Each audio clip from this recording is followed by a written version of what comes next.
शिरपूर येथील जागृत देवस्थान श्री खंडोबा महाराजांची यात्रा निमित्ताने भाविक अनेक प्रकारच्या मानमानता नवस पूर्ण करत असतात। तसाच एक नवस बौद्धवाडा खालचे गाव शिरपूर येथील रहिवासी अजय रमेश थोरात यांनी त्यांच्या भावाची तब्येत सुधारावी म्हणून मी 12 गाड्या ओढेल असा नवस मानला।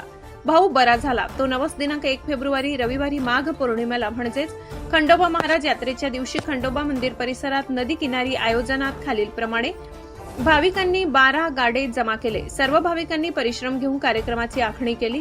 कार्यक्रम उद्घाटन म्हणून श्री केशव सावळे आघार माडी, पिंटूभाऊ शिरसाट, श्री पिंटूभाऊ माडी, श्री भट्टूभाऊ माडी, श्री गणेश भाऊ सावळे, श्री दादू चव्हाण सर्व मान्यवरांच्या हस्ते विधिवत पूजा करून 12 गाडी काढण्याची वाढण्याची सुरुवात करण्यात आली। खूप वर्षापासून ही परंपरा शिरपुरात आयोजित न झाल्यामुळे हजारो भाविकांनी 12 गाड्यांचा आनंद घेतला। शिरपूर नगरपालिका, शिरपूर पोलीस स्टेशन, श्री खंडोबा देवस्थान, जयमाता पदयात्रा समिती ट्रस्ट, माडी गल्ली, शिरपूर, बौद्धवाडा, खालचे गाव शिरपूर असे अनेक मित्रमंडळाचे सहकार्य लाभले व ऐतिहासिक कार्यक्रम आनंदात साजरा केला।